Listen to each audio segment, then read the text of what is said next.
Hello दोस्तों, स्वागत है आपका हमारे YouTube चैनल टीचर्स नॉलेज पर। दोस्तों, आज हम लोग सी टेट के प्रीवियस ईयर पेपर का हिंदी के पेपर को डिस्कस करेंगे। प्रीवियस ईयर के हिंदी के कुछ बहुत ही इंपॉर्टेंट क्वेश्चनों को हम लोग देखते हैं। हमारा पहला क्वेश्चन है, एक अध्यापक ने कक्षा 6 के शिक्षार्थियों को कैप्शन शीर्षकों के साथ एक फिल्म दिखाई। यह फिल्म पाठ्य पुस्तक के एक अध्याय पर आधारित थी। कैप्शन के साथ दिखाई जा रही फिल्म किस बात के लिए प्रोत्साहित करेगी? मतलब कक्षा 6 के विद्यार्थियों को उनके पाठ्य पुस्तक के अध्याय पर आधारित एक फिल्म दिखाई गई। तो वो ऑप्शन देखते हैं। पहला है श्रवण युक्तियां, सक्रिय रूप से देखना और विद्यार्थियों को भाषा की प्रमाणिक सामग्री का उपयोग करने के लिए प्रोत्साहित करना। तो देखिए दोस्तों, ये हमारा सबसे सही आंसर लग रहा है, पर हम लोग आगे भी देख लेते हैं और ऑप्शन कि शायद इससे कोई ज़्यादा और सही हो। दूसरा है सक्रिय रूप से देखना और सुनना। तीसरा है इस तरह की फिल्में देखने के लिए विद्यार्थियों को प्रोत्साहित करना। चौथा है मौखिक संकेतों द्वारा श्रवण युक्तियां, पात्रों के अभिनय की सराहना और समीक्षा लिखना। दोस्तों देखिए, अगर देखें तो हमारे चारों ऑप्शन सही लग रहे हैं, पर ये सीटेट है। यहाँ ऑप्शन तो चारों सही लगते हैं, पर जो सबसे सही होता है हमको वही करना होता है। तो पहला इसमें सही होगा, पहला श्रवण युक्तियां सक्रिय रूप से देखना और विद्यार्थियों को भाषा की प्रमाणिक सामग्री का प्रयोग करने के लिए प्रोत्साहित करना। हम लोग दूसरा क्वेश्चन देखते हैं, अभिकथन और तर्क का। इसका अभिकथन है, अपने प्रारंभिक बाल्यावस्था में एक बच्चा संज्ञा की अपेक्षा क्रियाओं पर अधिक प्रयोग करता है और व्याकरणिक नियमों की अनदेखी करता है। तर्क है, उनकी शब्द संपदा बहुत सीमित है। तो देखिए दोस्तों, ये दोनों ही बातें सही हैं। जो छोटे प्रारंभिक बाल्यावस्था के बच्चे होते हैं उनकी शब्द संपदा बहुत सीमित होती है। उन बच्चों को व्याकरण का ज्ञान नहीं होता कि कहाँ पर संज्ञा वर्ब कैसे प्रयोग करना है। तो इसलिए वो प्रारंभिक बाल्यावस्था वाला बच्चा संज्ञा की अपेक्षा क्रियाओं का अधिक प्रयोग कर जाता है। तो इसमें सही क्या होगा? जब ये हमारा अभिकथन और तर्क दोनों सही हैं और जो तर्क है वो अभिकथन की बिल्कुल सही व्याख्या कर रहा है। तो ऑप्शन नंबर 4 कि ए और आर दोनों सही है, आर ए की सही व्याख्या कर रहा है।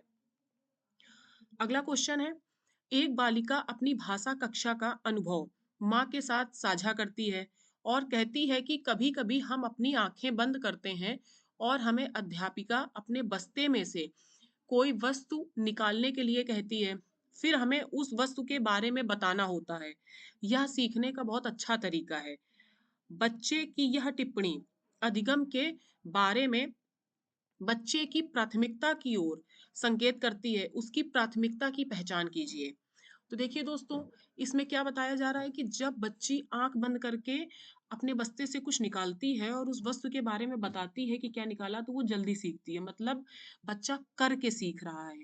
कि जब बच्चा कुछ कर रहा है, किसी एक्टिविटीज को करता है, तो उससे वो ज्यादा सीखता है। वैसे भी दोस्तों कहा ही जाता है कि बच्चे खेल कूद के माध्यम से कुछ करके जल्दी सीखते हैं।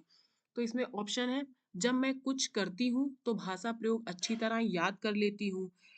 नंबर 2, जब मैं सुनती हूँ तो भाषा प्रयोग अच्छी तरह याद कर लेती हूँ। और नंबर 3 है, जब मैं देखकर नकल करती हूँ तो भाषा प्रयोग अच्छी तरह याद कर लेती हूँ। और नंबर 4 है, जब मैं देखती हूँ तो भाषा प्रयोग अच्छी तरह याद कर लेती हूँ। तो इसमें सबसे सही है क्या होगा? करके सीखने का, कि जब मैं कुछ करती हूँ, क्योंकि बच्चा सबसे ज्यादा कब सीखता है? करके। तो इसका पहला सही होगा ऑप्शन फर्स्ट, जब मैं कुछ करती हूँ तो भाषा प्रयोग अच्छी तरह याद कर लेती हूँ। अगला क्वेश्चन है, शिक्षार्थी क्या करती है? उस उदाहरण को पढ़ें और उदाहरण से मेल खाती हुई युक्ति का चयन कीजिए।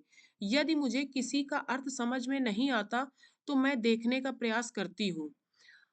ऑप्शन देखते हैं, अभ्यास के लिए अवसरों का प्रयोग, मस्तिष्क की भ्रमित स्थिति और विन्यास पर ध्यान देना। और हमारा जो ऑप्शन फर्स्ट है, संदर्भ सामग्री की मदद लेना। दोस्तों इस सबसे सही आंसर होगा नंबर फर्स्ट, संदर्भ सामग्री की मदद लेना। अगला क्वेश्चन देखते हैं, नैदानिक परीक्षणों का प्रयोग किसके आकलन के लिए किया जाता है? नंबर फर्स्ट, पाठ्य पुस्तक के मुख्य बिंदुओं का सारांशीकरण करने की योग्यता। सेकंड ऑप्शन है शिक्षार्थी की अपनी भाषा संबंधी गलतियों को स्वयं पहचानने की योग्यता। तीसरा है शिक्षार्थियों की उपलब्धियों में क्रम में श्रेणीबद्ध करना। और ऑप्शन 4 है शिक्षार्थी के भाषा के मजबूत और कमजोर बिंदु।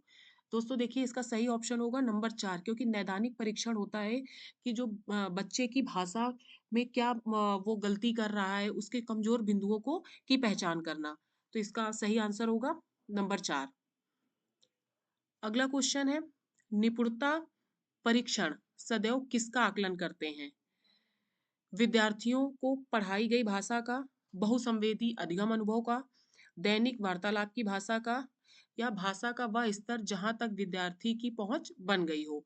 तो निपुणता परीक्षण सदैव भाषा का वह स्तर है जहां तक विद्यार्थियों की भाषा की पहुंच बन गई हो। तो इसका सही आंसर होगा नंबर फर्स्ट। दोस्तों ये थे हमारे आज के सीडीपी के हिंदी के कुछ बहुत ही प्रीवियस ईयर के इम्पोर्टेंट क्वेश्चन। आगे और भी हम अगले अगले वीडियो पर इम्पोर्टेंट क्वेश्चनों को पढ़ेंगे। आपको अगर हमारा ये वीडियो पसंद आ रहा है तो इसे ज़्यादा से ज़्यादा शेयर कीजिए और लाइक सब्सक्राइब जरूर कीजिए। Thank you.